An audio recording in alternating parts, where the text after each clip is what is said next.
Hello everybody, welcome back to Zesty Nimbu. This is Shrekha. Today I have with me a very special guest, great artist in the making. Her name is Shravani. She's come to our podcast to explain to us about art and painting. She has created quite a lot of paintings at such a young age. You can see all her art at shravaniart.com and you can follow her at Palette Hues on Instagram and Facebook.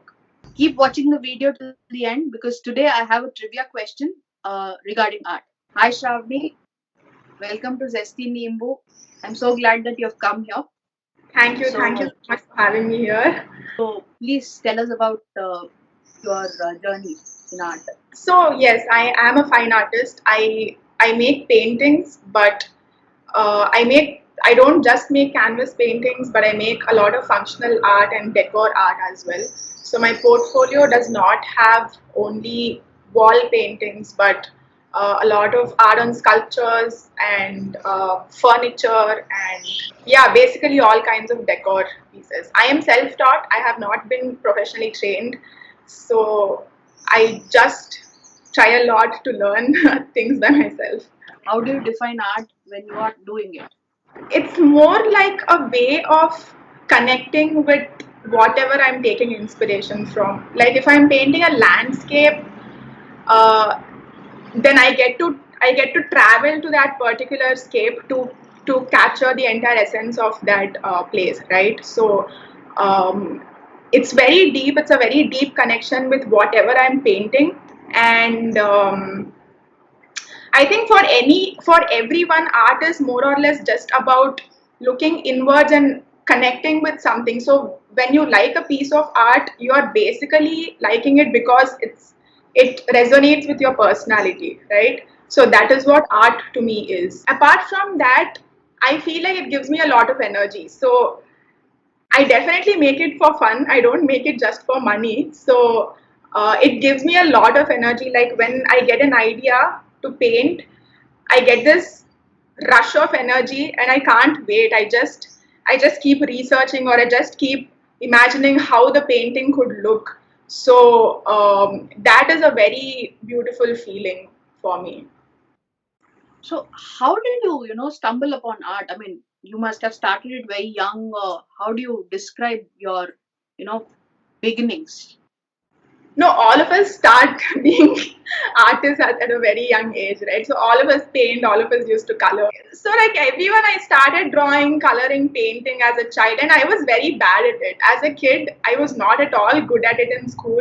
All my friends used to make very beautiful artworks in the art class in school, and I used to not be able to make a great piece.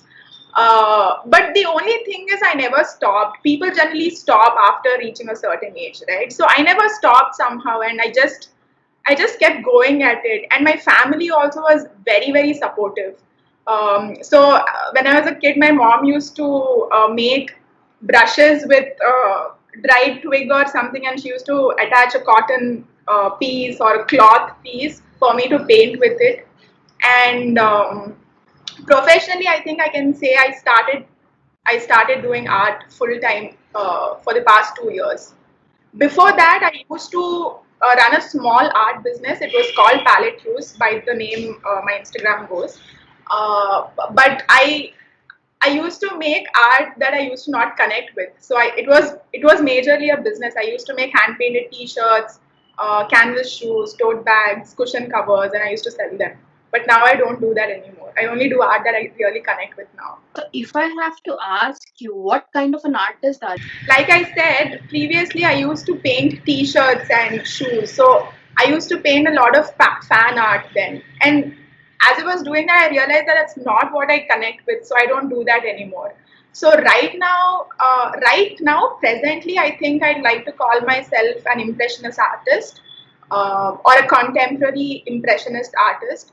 So even the landscape that I make, they are not detail oriented. I don't capture details, but I try to capture the essence and the texture of the landscape. My other style is something that I recently started working on. It's taking Indian art forms or Indian sculptures or Indian architecture and fusing that with abstract strokes.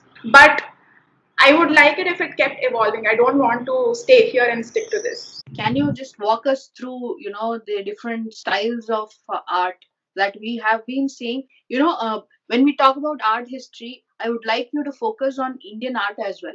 We Right. have great painters here. Absolutely. So if you can just walk us through what is art in the historical sense. The very fact that people started painting when they were living in caves, it all started there.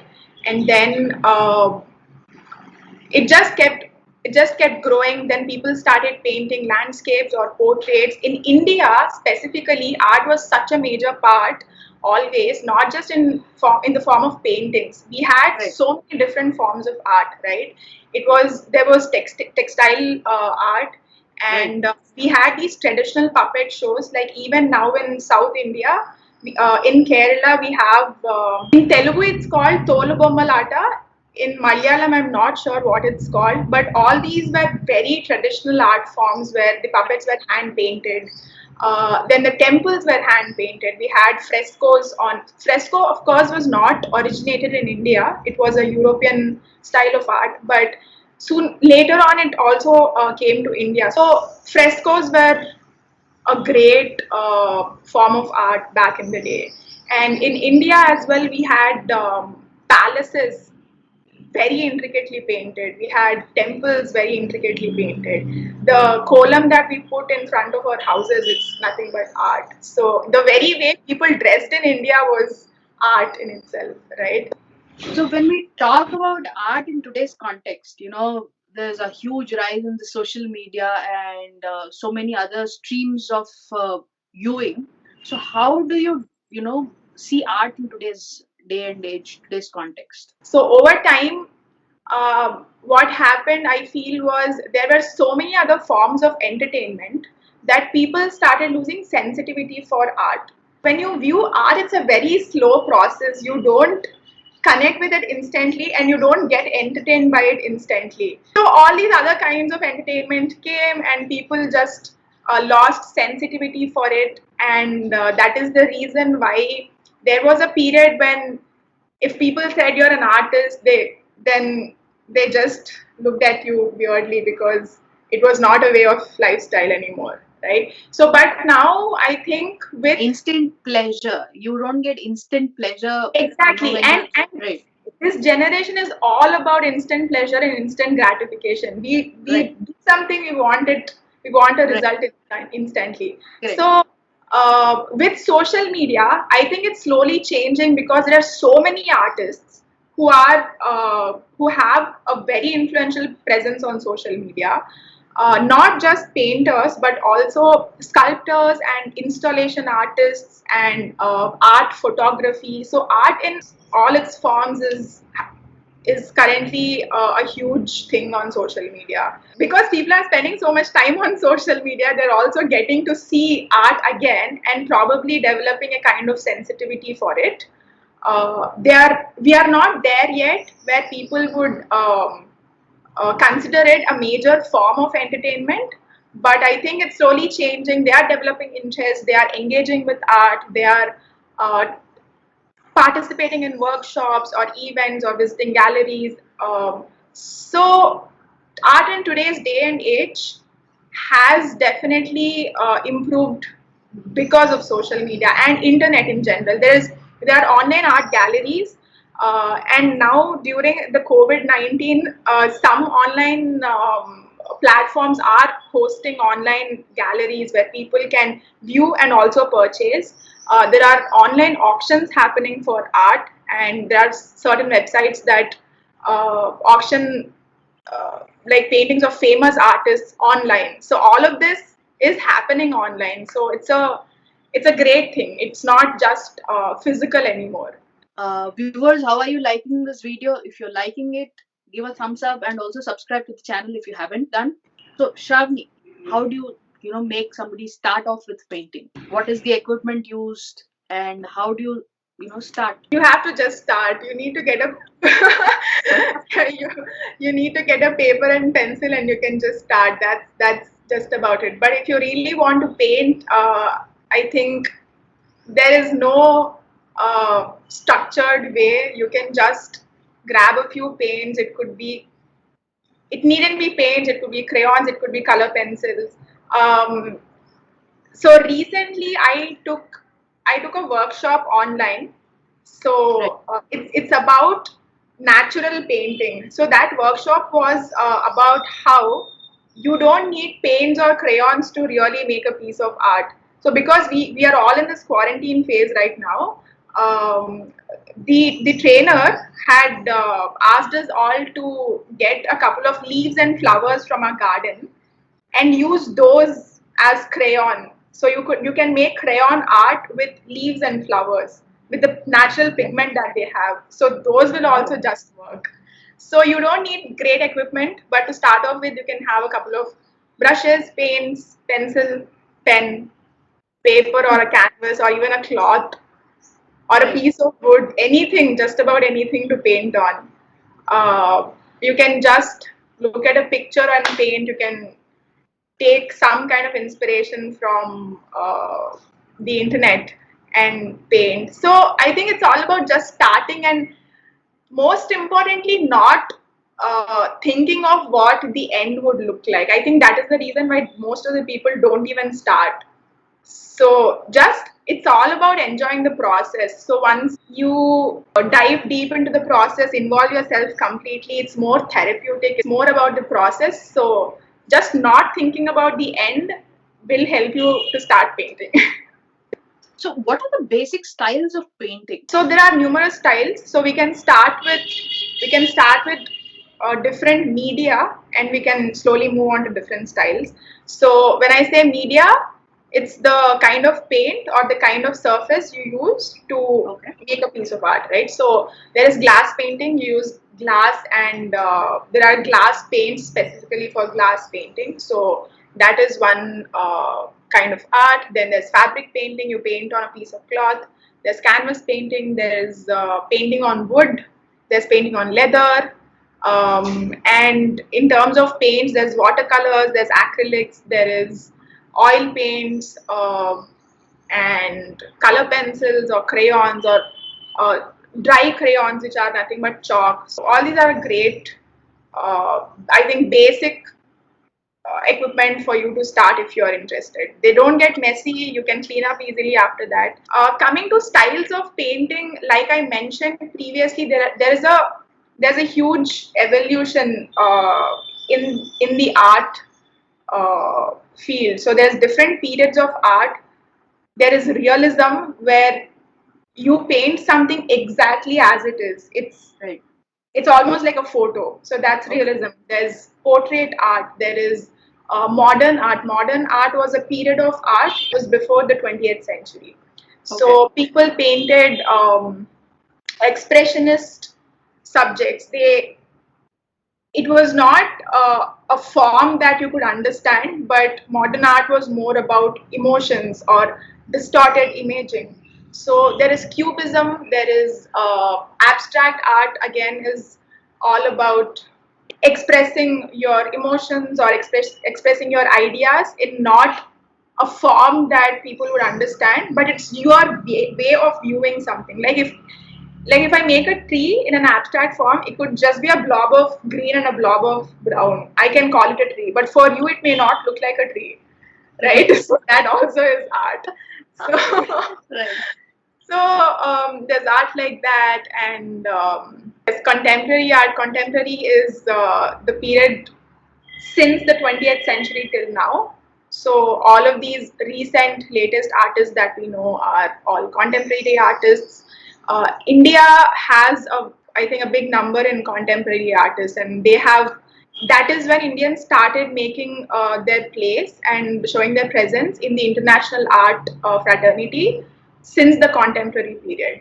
So Okay. because it is also because of a lot of I think globalization, everything was more accessible, right? So you can make anything and call it an art. Like I said, you can just put a Yeah. Yeah. block I and know. I know. Yeah. At the end of the day, that's what I'm going to do. So, but that is also the purest form of creativity, because there is no influence. there is no judgment. You don't think about how people will perceive it. So that is how kids make art, right? That is the purest form of art anyone can find, because they don't care about how it looks. They don't care about how people are going to see it. They just want to paint what they feel like painting. And that I is already feel like an artist, you know. Whenever I'm drawing something for my son, I feel as if I'm the best artist. I mean, he appreciates everything that I do. So, yeah, thanks for making me feel because like they're that. not judgmental, right? And also, as grown-ups, we have such rigid ideas on how things should look, Right. or how something should feel, or how you should perceive something. They don't have anything of that sort. So I really enjoy looking at kids make art. I teach kids at an institute, and I do it because it makes me realize how I should be painting. That is the therapeutic form of art that everyone should be getting into. So instead of just watching Netflix for therapy, I think all of us one day can just sit and paint. Right, right. So, I'm going to show you something. Can you recognize that? Yeah, yeah, it's an old painting that I made. It was your wedding gift. Yes, and this And this is a planner for the planner. 20. Yes, yes. People, this is, I have a couple of works of Shavni with me. You know, I'm going to ask her to show some of her work as well. So, Right. Shavni, if you can just So show when we're us. talking about the different styles of art, I forgot to mention fluid art. So what I made over there, This fluid art? yeah, this is fluid art. Okay. So it's basically runny paint that you pour and just uh, it's basically a play, like where you see how colors are mixing with each other and the kind of patterns that you can create. So there's hardly any control that you have on what's going to come out, and that uncertainty is the whole point of fluid art. To You just know, let whenever we see this, each of us comes out with a different answer. You know, yes, we all try to answer what is it that this painting is depicting here. So it's fun actually to decipher what this means. right, So if you right. can tell us what this means, so it'll be, you know, really helpful. No, so that is the thing, right? The viewer should perceive it in the way that they want to. Right. So each of us is right in their own way, is it? Yeah, it's like an open canvas. You can understand it. It meant, so to me the process meant more than the end painting. So Right. for you it might look like a galaxy. I don't No, know. I see some water, and you know, inside water, I see It looks the like underwater. plant, the trees, Okay. and you know, this is water. So I see the reflection of the tree here. Is that's how I, you know, first Right. saw See, this. that's It hangs very action. proudly in my living room. You know, you know, people ask me. I said this is a wedding gift that I got. We can maybe ask the viewers to see it, and Yeah, that's true. So, viewers, if you can tell us what this painting looks like to you in the comment section, it'll be really nice, you know. it will We be can fun. all, it'll be fun, and we can all give a big shout out to Shravani for this great painting. Right. So and the planner is so for 2019 and 2020 I designed planners because all the planners that I saw online did not have what I wanted. So my planners have this. Last year I used this technique called the Pomodoro technique, which I thought did not help me very much. So this time I removed that and I incorporated a lot of bullet journaling technique in this year's planner. So that is the planner. So this planner basically has my original artworks as monthly tags, and the front and the back cover is also an acrylic painting. So, show us your paintings. We would like to see your paintings. Right. Okay. I'll start with this. It's a decor piece. So Please. it's a furniture piece that I got from Old City here in Hyderabad. it's a restored wood. This wood is, I don't know how old. It's very old. It's teak, and this is a marble top. So I painted the marble top, and Amazing. Beautiful. and even the whole leg of the stool. So this is called Ambar Sarya. So the inspiration for this was all the palaces that we have in India. So especially in Jaipur, we have so many palaces with such beautiful carvings and paintings on them, right? So most of these designs are inspired from those palaces and the paintings and the carvings, the Amer Fort and all the various forts and palaces that are there in Rajasthan. This is there on your website, right? It's there on my website, Shravani. there on my Instagram. It's available for sale. People can buy it. So this is one of the oil paintings that I made. I think this is the I only made a couple of oil paintings, two or three, and this is the first one that I made. So this I made when I was going for painting classes at an institute, and the first painting itself I chose to be this difficult, but somehow it came out really well. So it It hangs. is looking beautiful. Yeah. Yeah. Yeah. So this is like a semi-realistic painting. So Okay. it's not impressionist. The details are very captured. Everything is very like intricate. So this is a semi-realistic painting, and that's an oil medium. Another decor piece is this. It's a it's a teak wood window from my own house. We removed the window, so I use this door panel to paint. So this also is Indian art, different kinds of patterns on Right. temples or all your architectural structures. So this is that. That's a cow, right? Cow. Yeah, this is a Gomata, yes, cow. Yes. So I made a series. So last year I went on a trip to Leh Ladakh, and I made a collection of paintings inspired from those views. So I have a couple of them here. There's a whole series that I'll be launching sometime next month, maybe. So I'll put them for sale. The whole series people can buy. They are all mini paintings. So it's just a small one, and so this is a knife painting. So I forgot to mention how I don't use brushes for painting. I use palette knives for painting. Oh, that's So a palette use. no. When I named my page palette hues, I didn't use palette knives. Then I was using brushes. So I named it palette hues because there's a palette and there are different colors in it. So the colors hues, so it's palette hues. But now I use palette knives to paint. So it's basically like a spatula. I'll show you in a bit. It's a spatula. You just have to smear paint with it. You can't get details with a palette knife, and that's the reason why I really like it. So this one is called Sangam. It's a Zanskar and Indus river Sangam. So it's a river confluence. So this is a mini painting. This is one of the views near Leh. This is also a view from Leh. So these are all, if you see, nothing about it is detailed. There are colors, there are textures. So you see all the trees which are not really in the shape of trees, they are just, it's just paint smeared. So this is Pangong Lake, the very famous Pangong Lake. And this also is a view at the Pangong Lake. So there was a stupa over there, which was really interesting. It was a good subject to paint, so I painted it. So these are just a few from my travel painting series.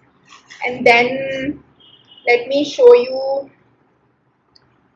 this. So when I told you about the new kind of art that I'm trying to explore, where I use inspiration from Indian structures, be it temples or forts or palaces or sculptures. So this is one of them. So these are the gopuras of temples and the various sculptures and carvings that we see on the gopuras. It's a fusion art. It's a very contemporary style art. So the background is an abstract painting, and the foreground is just a fusion. This is another one. It's inspired from Bhaja Govindam, the very famous stotra. Written by Adi Shankaracharya. Adi Shankaracharya. So this is that, and this is a fusion between Kalamkari and Ikat art. So I did a couple of paintings that are inspired by Kalamkari and Ikat. So it's called Nemali. It's in a very abstract form. So that is one. And the most recent one is this. So this is basically, I took inspiration from the sculptures that we have on our temples, right? So I went to Hampi, and when I went to Hampi, there was a temple that had all dancer sculptures carved. So that was the inspiration for this. Again, here the background is very abstract, and the foreground I made with a palette knife. Yeah, it's just impressionist art, and this is one of the landscapes. Is this also made by palette knife? Palette knife, yes. This is also palette knife, and that is why the details are not intricate. There's more texture than details, and the whole essence of the landscape is captured. Right. So yeah, these are some of my paintings. Maybe you can go to my website and see all the other paintings. So okay, so this is a palette knife. So this is how it looks. It's almost like a knife, and there are different sizes and shapes to them. I mostly use just one or two. So you hold it like this and just smear paint. Maybe I can do a tutorial someday. I take workshops, so we can do a tutorial. So I use a lot of random brushes. So a lot of artists use very particular, very specific brand of brushes, but for me, I use even the brushes that are spoiled and gone bad, because somehow I don't care. I care about the texture and not the details that the brushes give. So right. So that's a lot. You're planning to take workshops as well? So I have taken a lot of workshops in different cities. So now I think it's a very ideal thing to start taking workshops online, considering none of us can go out, right? So I'm thinking I'll do a workshop very soon. If not a workshop, I will do at least a tutorial, step-by-step tutorial of making a landscape or a knife painting. But I will keep all of this posted on my Instagram and my Facebook page. So if you are interested, please follow. Or you can also drop in your email ID. Whoever is interested, I can send you an email. I'll send you a newsletter about the workshop or the tutorial when it's out. Awesome. So viewers, please contact Shravani at Palette Hues on either Facebook or Instagram, and you can go to our website at shravaniart.com. So the trivia question for the day: there's a sari called Vivaha Pattu, which is around 8 kgs, and it costs around 40 lakhs, and it is in the Guinness Book of World Records for being the most costliest sari. This was inspired by an artist, and it has 11 paintings of that particular artist. So I would like you all to tell me who the artist is. You can put the answers in the comments, and I'm going to tell you the answer in the next video. So watch out for that. And Shravani, thank you so much for being on Zesty Nimbu. Thank you. It was a pleasure. It was a pleasure talking to you, and it was a great experience, understanding about art and paintings. For a person like me who doesn't know anything, it was wonderful interacting with you. Thank you so much. Thank you.